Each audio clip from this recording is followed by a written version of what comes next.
Traders respected academy में मैं आप सभी लोगों का स्वागत करता हूं एंड आज की इस क्लास के अंदर हम लोग एक लाइव ट्रेड इनिशिएट करने वाले हैं जो बेसिकली बैंक निफ्टी के अंदर होगा। सो ट्रेडर्स जैसा कि आप लोग देख सकते हो कि आज मार्केट गैप डाउन देने की ट्राई कर रहा है एंड यहाँ पर प्री मार्केट ओपनिंग जस्ट 43,000 के लेवल पर हो रहा है। ठीक है, जस्ट यहीं पे हम लोग बाई कर रहे हैं, वेट कीजिएगा।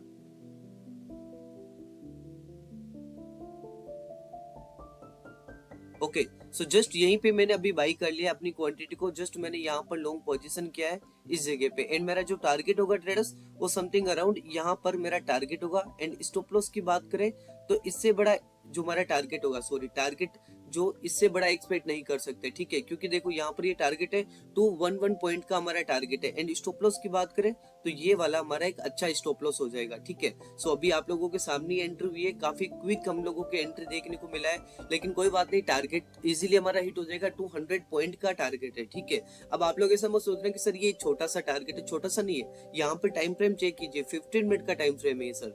ठीक है, सो मार्केट जैसे ही ओपन हुआ, जैसे ही यहाँ पर प्री मार्केट ओपनिंग दिया, ओपन होते ही देखो ट्रेंड लाइन को किस तरीके से रिजेक्शन दिया, ट्रेंड लाइन को टच करते ही मार्केट किस तरीके से अपसाइड का एक मोमेंटम कर रहा है। ठीक है, अब यहाँ पर देखो टारगेट जो होता है ना वो ये भी लगा सकते हैं, लेकिन ये वाला टारगेट जो लगाने के पीछे ना वो एक्सपीरियंस होता है। एक्सपीरियंस का मतलब क्या हुआ, क्योंकि देखो यहाँ पर जो मेरा मार्केट के अंदर व्यू है, जो मेरे मार्केट में मैंने एक्सपीरियंस किया है मार्केट को, तो जहां तक मुझे पता है वहां तक मुझे ऐसा लगता है कि मार्केट जो है ना वो पेशेंसली वेट करवाता है लोगों को। एंड मैं ऑप्शन बाइंग करता हूँ मॉर्निंग के अंदर, तो मैं वेट करना कभी भी पसंद नहीं करता। अब आप लोग 5 मिनट के अंदर ट्रेड लेते हो, मैं 15 मिनट के अंदर लेता हूँ। तो जो दिखने में ट्रेड होता है वो दिखने में छोटा होता है, स्मॉलर होता है, लेकिन एक्चुअली में वो स्मॉलर नहीं होता है। वो देखो 206 पॉइंट का हमारा टारगेट है।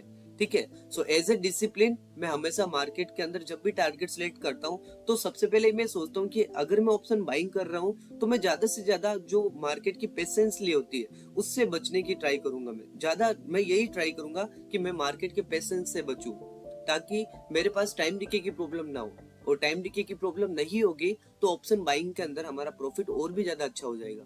ठीक है, सो यहाँ पर ये वाला जो एरिया है वो काफी इंपॉर्टेंट एरिया है। यहाँ पर मार्केट एक क्विकली हमारा मार्केट टारगेट हिट कर दे तो बहुत ज्यादा अच्छा होगा। ठीक है, क्योंकि यहाँ पर जो ये एरिया है ना ट्रेडर्स, देखो गैप का एरिया था, डिमांड का एरिया था, यहाँ पर सप्लाई का एरिया था, ये गैप का एरिया था। ठीक है, और यहाँ पर ये जो कैंडल है इसकी विक ये रिप्रेजेंट करिए कि कितना ज्यादा ये इंपॉर्टेंट है। सो ये बहुत इंपॉर्टेंट है, इसको क्रॉस करना, हमारे टारगेट को हिट करना बहुत ही ज्यादा जरूरी है, जितना जल्दी हो सकता है। ठीक है, सो थोड़ा सा वेट करते हैं, एक बार मार्केट हमारे टारगेट को हिट कर दे, लेकिन उससे पहले हम लोग चलो बात कर लेते हैं कि यहाँ पर हम लोग बाई क्यों किए थे, हमारे पास में क्या क्या रीजंस थे कि हम लोग यहाँ पर बाई करें। ठीक है, तो देखो सबसे पहली बात, मार्केट जो होता है ना यहाँ से इम्पल्स क्रिएट किया, फिर करेक्शन बना रहा था। ठीक है, तो मैंने ये वाला एक लो लिया और ये वाला मैंने एक हाई लिया एंड उसके साथ में मैंने FIB का यूज किया लो टू हाई कुछ इस तरीके से। एंड अगर मैं 0.3 के लेवल को एक्टिवेट करूं, यहाँ पर आप लोग देख सकते हो तो 0.3 का जस्ट लेवल वही आया था जहां पर मार्केट ने अपना डिमांड बनाया था। राइट, सो ये वाला एक 0.3 का लेवल था, मतलब काफी इंपॉर्टेंट क्रूशियल एक लेवल होता है 0.3 का। ठीक है, एंड अगर मार्केट 0.3 के ऊपर है ना ट्रेडर्स तो मार्केट में स्ट्रॉन्गनेस देखने को मिलता है। तो यहाँ पर बाई करने का एक रीजन ये भी था बिकॉज यहाँ पर एक 0.3 का लेवल था, फिर उसके बाद में ट्रेंड लाइन का रिजेक्शंस भी आ रहा था, फिर उसके बाद में गैप का एरिया भी था, सप्लाई का एरिया भी था। एक देखो इस कैंडल को देखते हुए, इस कैंडल की विक की लो को देखे तो एक डिमांड का भी लेवल था। सो कितना ज्यादा इंपॉर्टेंट ये वाला लेवल है। सो इसको देख के हम लोग यहाँ पर बाई इनिशिएट किए थे। अब हम लोग यहाँ पर एग्जिट क्यों करने वाले, इसको भी समझने की ट्राई कीजिएगा, हम लोग यहाँ पर क्यों कर रहे हैं।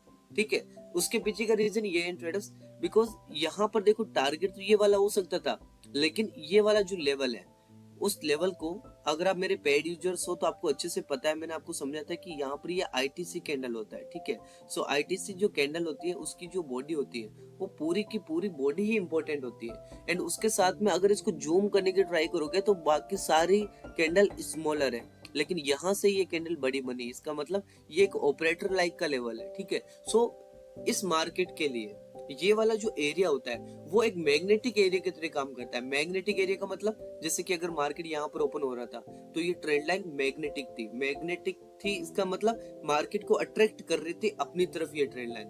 तो देखो ना, जैसे ओपन हुआ सीधा मार्केट यहाँ पर आया, टच किया, जो भी मैग्नेटिक था एरिया उसने टच किया उसके बाद वापस ऊपर जाने लगा। अब यहाँ पर सेकेंड अट्रैक्टिव लेवल है ये वाला, जो मार्केट को अट्रैक्ट करेगा, क्योंकि ये लेवल एक क्रूशियल लेवल है। सो मार्केट यहाँ पर भी इसको टच करके हमारा जो टारगेट है वो अच्छे से रेस्पेक्ट करके हिट कर देगा, ठीक है। सो थोड़ा सा वेट करते हैं, एक बार मार्केट हमारे टारगेट को हिट कर दे, उसके बाद में और भी ऐसी चीजें हैं जिनके बारे में हम लोग एक्सप्लेनेशन करते हैं। So thank you so much.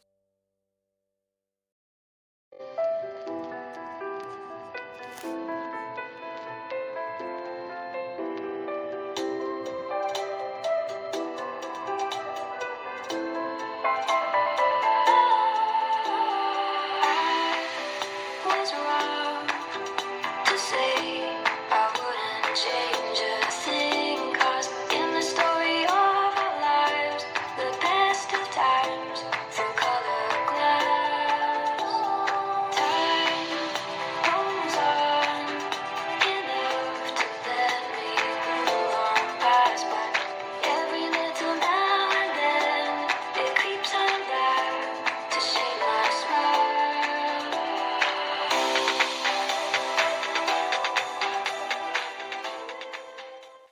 So traders, आप लोग देख सकते हो कि मार्केट ने हमारे टारगेट को हिट कर दिया है, एंड किस तरीके से हम लोगों ने ट्रेड को आइडेंटिफाई किया, किस तरीके से ट्रेड को एग्जिट करवाया। आई थिंक आपको हर एक चीज समझ में आ रही होगी, ठीक है। सो एक बार वापस से एक्सप्लेन कर देते हैं कि हम लोगों ने ट्रेड लिया, उसके पीछे क्या कंफर्मेशन था, एंड हम लोगों ने यहाँ पर एग्जिट क्यों किया था, ठीक है। देखो, जब मार्केट की प्री मार्केट ओपनिंग यहाँ पर दिखा रही थी, राइट, सो यहाँ पर दिखाते ही मैंने ये एक जो ट्रेंड लाइन का रिजेक्शन बने। वैसे तो अगर आप मेरे ओल्ड यूजर्स हो तो आपको अच्छे से पता है कि मैं कभी भी इस तरीके की ट्रेड नहीं करता कि ट्रेंड लाइन को देख करके मैंने सपोर्ट को आइडेंटिफाई किया, ठीक है। ये ट्रेंड लाइन मैंने एज ए फिल्टरिंग के लिए लगाया ताकि आप लोगों को समझने में आसानी हो जाए, राइट, वरना इसके पीछे कंफर्मेशंस अलग थे। देखो, जैसे ही मार्केट ने प्री मार्केट ओपनिंग यहाँ पर दिखाया तो मैंने आपको बताया कि मैं यहाँ पर जस्ट बाई करूंगा। जैसे ही मार्केट यहाँ पर आया तो मैंने अपनी एंट्री इनिशिएट कर दिया। अब क्यों किया? क्योंकि देखो, जब मैंने इस इम्पल्स का जब लो टू हाई लिया तो यहाँ पर मेरे को 0.3 का लेवल आया, एंड उसके साथ साथ में ट्रेंड लाइन का रिजेक्शन भी आ रहा था जो कि बहुत इंपॉर्टेंट था, और गैप वाला एरिया भी था, एंड प्रीवियस सप्लाई का एरिया भी था, ठीक है। सो इन सब कॉन्सेप्ट को देखते हुए मैंने यहाँ पर अपनी ट्रेड को इनिशिएट किया था, एंड उसके साथ मैंने यहाँ पर एग्जिट क्यों किया, उसके पीछे रीजन क्या था? क्योंकि देखो, यहाँ पर एक तो लिटिल सप्लाई एरिया था, राइट, एंड आगे का जो मार्केट बनेगा उसके कैलकुलेशन के अकॉर्डिंगली भी यहाँ पर एफआईबी का यहाँ पर रेजिस्टेंस है, एंड प्रीवियस जो मार्केट है ना ट्रेडर्स, हिस्टोरिकल मार्केट, जैसे कि कल का जो लाइव ट्रेड था उसमें मैंने आपको समझाया कि ये लेवल कितना ज्यादा इंपॉर्टेंट था, क्योंकि वहां पर प्रीवियस में गैप भी हो रखा था, डिमांड सप्लाई हर एक चीज इंपॉर्टेंट थी वहां पर, ठीक है। सो आई होप आपको अच्छे से समझ में आया होगा कि एंट्री करने के पीछे क्या डिसीजन था एंड एग्जिट करने के पीछे क्या डिसीजन था। अब देखो ट्रेडर्स, मैं आपको एक नॉलेजफुल चीज बता देता हूँ कि अगर आप लोगों ने हमारी टेलीग्राम को ज्वाइन नहीं किया है तो उसको जरूर वॉच कर लीजिएगा एक बार, क्योंकि वो बहुत जरूरी है। अब देखो, ऐसा मैं क्यों बोल रहा हूँ, क्योंकि जैसे कि आज मॉर्निंग के अंदर जब समथिंग अराउंड 8 AM का टाइम हुआ था, तब मैंने यहाँ पर अपना जो ये चार्ट है वहां पर मैंने अपलोड किया था, एंड मैंने वहां पर आपको बोला था कि मार्केट जहां पर भी ओपन हो रहा है हर एक जो लेवल है वो उसके लिए इम्पोर्टेंट डिमांड एंड सप्लाई का काम करेगा। फॉर एग्जांपल, मार्केट ओपन नहीं हुआ था लेकिन मैंने ये चार्ट वहां पर सेंड कर दिया, तो इसका मतलब जब मार्केट यहाँ से प्री मार्केट ओपनिंग होकर के जब नीचे आया तो ये आपको पता चल गया कि हाँ, यहाँ पर जो स्वेक्सर है वो भी इस ट्रेंड लाइन को वॉच कर रहे हैं, ठीक है, कि इस ट्रेंड लाइन पर आएगा तो उनका भी एंट्री करने का यहाँ पर डिसीजन होगा, एंड उसके बाद में वो यहाँ पर एग्जिट करेंगे, ठीक है। सो ये इंपॉर्टेंट है। तो आपको देखो, मैं क्या कर रहा हूँ, मेरी खुद की एनालिसिस आप लोगों के सामने रख रहा हूँ, इस चीज को आप लाइटली मत लीजिएगा। यहाँ पर 90% जो काम है मैं कर रहा हूँ, बाकी 10% आपको अपना थोड़ा सा माइंड लगाना है, एंड उसके बाद में मेरे लेवल को देख करके आप एंट्री कर सकते हो एंड एग्जिट कर सकते हो। क्योंकि मैं कोई भी जो लेवल बना रहा हूँ वहां पर ऐसा नहीं है कि वो इंपॉर्टेंट नहीं है, हर एक लेवल बहुत इंपॉर्टेंट है। अब मार्केट यहाँ पर आया तो इसका मतलब ये ट्रेंड लाइन बता रही थी कि ऊपर जाएगा, एंड ये 0.5 का लेवल बता रहा था कि इसके नीचे में स्टॉप लॉस रहेगा, है ना। सो आप लोगों को ये हर एक चीज देखना पड़ेगा। तो 90% तो यहाँ पर मैं ही कर रहा हूँ, आपको एनालिसिस करने की भी जरूरत नहीं है, आपको बस लेवल को देखना है, वहां पर ट्रेड करना है। अब भी आप ट्रेड नहीं कर सकते हो तो सर मैं कुछ नहीं कह सकता, एंड रियलिटी बता रहा हूँ, ट्रेडिंग आपके लिए नहीं बनी है सर। मैं चार्ट अपलोड ना करूं तब भी आपको ट्रेड करना चाहिए, प्रॉफिट करना चाहिए, मैंने इस लेवल पर आपको समझा रखा है, यूट्यूब पर भी समझा रखा है, लेकिन फिर भी मैं आप लोगों के साथ में चार्ट सेंड करता हूँ, तो और तो आपको क्या चाहिए। सो आप टेलीग्राम पर जरूर वॉच कीजिएगा, टेलीग्राम को ज्वाइन कीजिएगा, वहां पर मैं जो भी है अपडेट है मार्केट के देते रहता हूँ, वहां पर आपको क्या ना ट्रेड लेने में इजीली हो जाए। 90% का काम मैं बता रहा हूँ ना, मैं खुद कर रहा हूँ, बाकी 10% आपको एफर्ट करना है। So thank you so much, and मिलते हैं नेक्स्ट क्लास के अंदर।